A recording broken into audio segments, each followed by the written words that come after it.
wacan oo wanaagsan daawadayaal meel kasta aad joogtaan ku soo dhawaada falanqaynta siyaasadda iyo arrimaha sirdoonka waa maalinimo axad ah 22 bisha Juun sanadka 2020 qodobada maanta waxa ka mid noqon doona dawladda Yemen oo ka hadashay afgambiga ay ka geysteen kooxda maleeshiyaadka gooni-goosadka koonfurta Yemen jasiiradda Suqadara madaxweynaha dalka Masar oo ku hanjabay inuu faragelin military ku sameyn doono gudaha dalka Liibiya iyo dawladda dib u heshiisiinta qaran ee Liibiya oo u jawaabtay qodobadaas iyo qodobo kale oo inoo soo socda ku soo dhawaada daawadayaal iyagoo faahfaahsan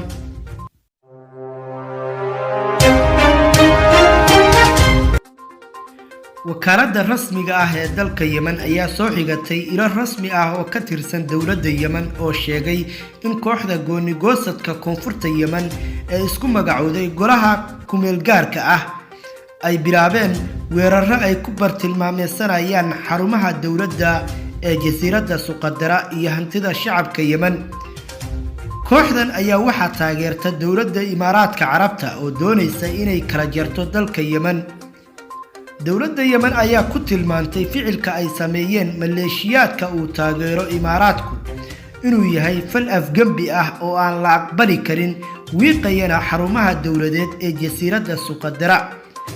sarkaal ka tirsan dawladda Yemen ayaa ugu yeeray isbahaysiga uu hogaamiyo Sacuudigu inay ku qasbaan kooxda isku magacowday golaha kumeel gaarka ah inay joojiyaan wax uu ugu yeeray qaska fawdada iyo gardarrada ay maleeshiyaadkoodu geysteen ayna hirgeliyaan shuruudaha heshiiskii Riyaad ka dhacay ay labada dhinac qalinka ku wada duugeen labadaas dhinac oo kala ah dawladda Yemen ee sharciga ah iyo kooxda gooni-goosadka ah ee uu taageero Imaaraadku sidoo kale dawladda Yemen ayaa ku eedeysay in Imaaraadku uu abaabulayo afgambi ka dhan ah dawladda Yemen kaasoo uu u soo marayo maleeshiyaadka kooxda gooni-goosadka ee koonfurta Yemen dawladda Yemen ayaa ku tilmaantay abaabulka afgambigaas mid la mid ah kii ay sameeyeen kooxda Xuutiyiinta ugu dambeyn dawladda Yemen ayaa ugu baaqday Abu Dhabi inay joojiso faragelinteeda ay ku hayso gudaha dalka Yemen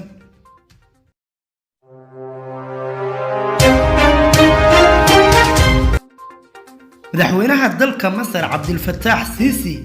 ayaa sabtidii kormeer ku tagay saldhigga ciidamada cirka meel u dhow xadka galbeed ay Masar la wadaagto Liibiya xadkaas oo masaafo 1200 oo kiiloomitir la leh dalka Liibiya madaxweynaha dalka Masar ayaa sabtidii u sheegay ciidamada Masar inay u diyaar garoobaan howlgal kasta oo ka dhaca gudaha iyo dibadda Masar si loo ilaaliyo amniga qaran ee Masar sidoo kale Sisi ayaa ku hanjabay in dawladda Masar ay xaq u leedahay inay faragelin military ku sameyso gudaha Liibiya isla markaana ay shuruucda caalamiga ah ay u ogol yihiin inay ilaashato amniga xuduudeeda galbeed Sisi ayaa ku tilmaamay magaalada Sirta inay tahay khad cas oo aan laga tallaabsan karin cid kasta oo soo weerartana magaaladaas ay la macno tahay iyagoo soo weeraray amniga Masar wuxuuna Sisi ugu baaqay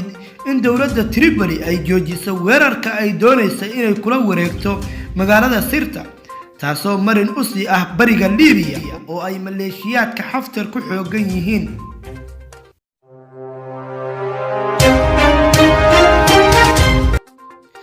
saacado kadib markii uu sheegay madaxweynaha dalka Masar Abdel Fattah al-Sisi in magaalada Sirta ay tahay khad cas xubin ka tirsan golaha sare ee dawladda dib u heshiisiinta qaran ee Liibiya Maxamed Camaari Saayid ayaa yiri ma jiraan xariiq cas oo ka dhex jirta xuduudaha yaga iyo dhulka yaga wuxuuna yiri waan diidnay isku day kasta oo lagu kala qaybinayo dadka yaga iyo dhulka yaga waxaana xaq u leenahay inaan soo afjarno kacdoonka ka dhanka ah sharciyadda wuxuuna intaas raaciyay in dawladda Liibiya ay ka go'an tahay inay dhammaan gacanta ku wada dhigto ciidda dalka Liibiya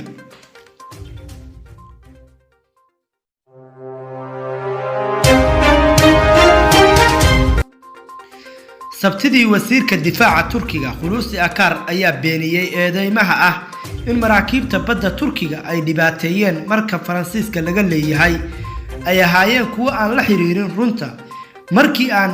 hubinay macluumaadka dukumiintiyada iyo diiwaanka saaran maraakiibteena iyo saldhigyadeena militariga waxaan si buuxda u ogaanay in eedeymahani aysan la xiriirin runta ayuu yiri Akar